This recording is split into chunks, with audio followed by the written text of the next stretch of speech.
بیٹھیے لوگ ایک رونا روتے ہیں کہ بے روزگاری عام ہو چکی ہے اور یہ بے روزگار ہے، فلاں بچہ بی ایڈ ہے اس کے باوجود بے روزگار ہے، اس نے ایم اے کیا ہے، اس کے بعد نیٹ کیا ہے، اس کے بعد پی ایچ ڈی کی ہے، اتنی بڑی بڑی ڈگریاں حاصل کی ہیں، اس کے باوجود بے روزگار ہے۔ میں آپ سے پوچھنا چاہتا ہوں کہ حضرت ابراہیم علیہ السلام نے معیشت کی بات کی ہے، اب یہ بھی ضروری ہے کہ کوئی بھی بندہ ہے وہ ہاتھ سے ہاتھ رکھ کر کے نہ بیٹھا رہے بلکہ وہ قد و کاوش کرے، وہ محنت و مشقت کرے۔ نبی مکرم صلی اللہ تعالیٰ علیہ وسلم کی بارگاہ اقدس کے اندر ایک شخص آیا اور آ کر کے مانگنے لگا۔ مصطفیٰ کریم علیہ السلام نے ارشاد فرمایا تو مانگتا کیوں ہے؟ وہ عرض کرنے لگا حضور والا میں محتاج ہوں۔ کہا تیرے گھر کے اندر کیا ہے؟ تو اس نے کہا کہ میرے گھر کے اندر صرف ایک چادر ہے، اس کے علاوہ کچھ نہیں۔ کہا وہ لے کر کے آؤ۔ نبی مکرم صلی اللہ علیہ وسلم نے اسے فروخت کیا اور اس کے بعد ایک کلہاڑا لے کر کے دیا، اسے دستہ لے کر کے دیا، کوئی راشن لے کر کے دیا۔ ارشاد فرمایا 15 دن میرے پاس نہ آنا۔ 15 دن نہ آنے کا کیا مطلب ہے؟ یہ مسجد نبوی ہے،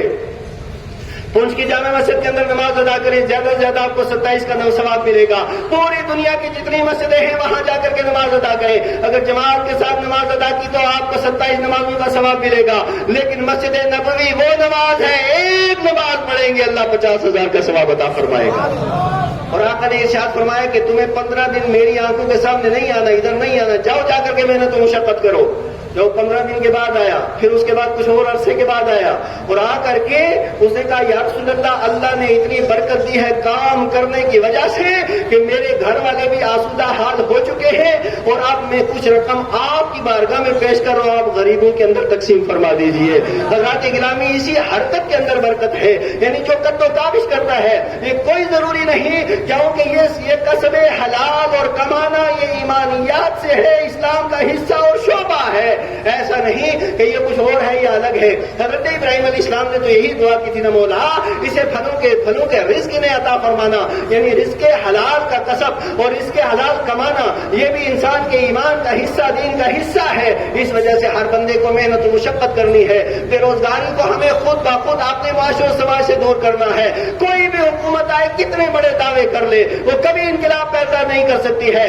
انقلاب تب آئے گا جب معاشرے و سماج کا ہر بندہ بیدار ہو جائے گا اور وہ قد و کاوش کرے، کہیں مزدوری کرے، محنت کرے اور اس کے علاوہ کاریگری کرے، کام سیکھے اور بزنس کرے، محنت و مشقت تجارت کرے۔ اللہ کے پیارے محبوب علیہ السلام ارشاد فرماتے ہیں کہ اللہ نے برکت کے 10 حصے رکھے ہیں، 10 حصوں میں سے 9 حصے اللہ تعالیٰ نے برکت کے تجارت کے اندر رکھے ہوئے ہیں۔ حضرات گرامی، اس جانب میں مسلمانوں کو پہل کرنی ہے اور قد و کاوش اور محنت و مشقت کرنی ہے۔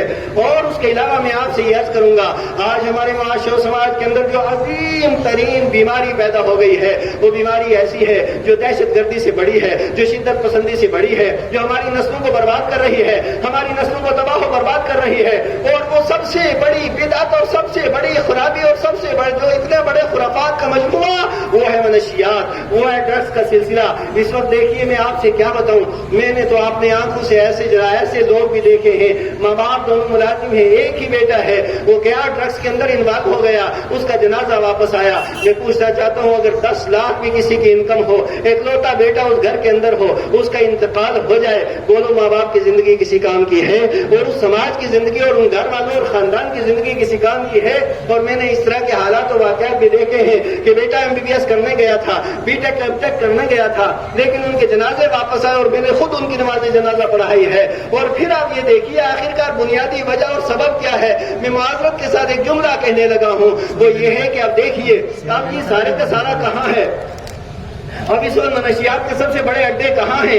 اگر کہیں کہ وہ گاؤں کے جاہل لوگ یہ کام کر رہے ہیں تو ایسا بھی ہرگز نہیں، ان پڑھ لوگ یہ کام کر رہے ہیں تو ایسا بھی ہرگز نہیں۔ اب یہ سارے کے سارا ہے کہاں؟ تو بہت سی یونیورسٹیاں ایسی ہیں کہ ان یونیورسٹی کے اندر اور یونیورسٹی کے اندر ہر وہ طالب علم جاتا ہے اور یونیورسٹی اور کالج کی تعلیم کو ہائر ایجوکیشن کہا جاتا ہے، جسے اعلیٰ تعلیم سے تعبیر کیا جاتا ہے۔ اب یہ کیسی اعلیٰ تعلیم ہے جس کی بنیاد پر انسان اپنی زندگی کے بارے نہیں سوچ سکتا ہے، اپنے خاندان اور ماں باپ کے بارے میں نہیں سوچ سکتا ہے۔ میں آپ سے ببانگے توحید اور واضح طور پہ کہتا ہوں، اللہ کی عزت کی قسم کر کے کہتا ہوں، اگر اس کے سامنے بھی بند باندھنا ہے، کوئی حکومت اس کے سامنے بند نہیں باندھ سکتی ہے، کوئی اس کے علاوہ NGO اس کے سامنے کام نہیں کر سکتی ہے۔ وہ صرف ایک بات ہے مسلمانوں، اپنے بچوں کو اللہ اور اس کے رسول کا دین سکھا دو، پڑھا دو، مسجد کا نمازی بنا دو، اللہ کے محبوب کا سچا امتی بنا دو، خدا قدوس کا سچا بندہ بنا دو۔ اور جب جب اس کے دل کے اندر محمد عربی کی محبت ہوگی اور جب اس کی زبان کے اوپر حضور پہ درود و سلام ہوں گے، جب اس کے مزاج اور ذہن اور فہم کے اندر حضور نبی پاک علیہ السلام کی تعلیمات ہوگی، اللہ کی عزت کی قسم کھا کے کہتا ہوں اللہ تعالیٰ اسے منشیات سے بھی اس کی حفاظت فرمائے گا، برائیوں سے بھی اس کی حفاظت فرمائے گا۔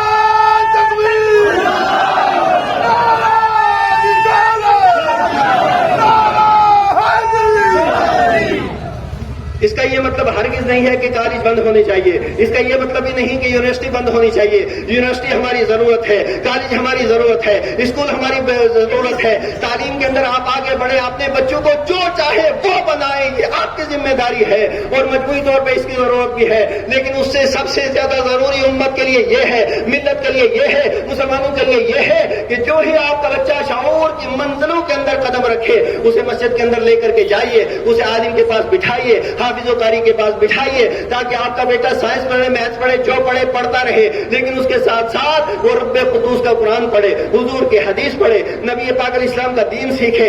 جب دین اس کے اندر آ جائے گا تو یاد رکھیے، جب دین آ جاتا ہے تو پھر اس سینے کے اندر، اس دل کے اندر برائیاں نہیں آتی ہیں۔ جس سینے کے اندر محمد عربی کا راج قائم ہو جائے، وہاں دنیا کے کسی خرافات کا راج قائم نہیں ہو سکتا ہے۔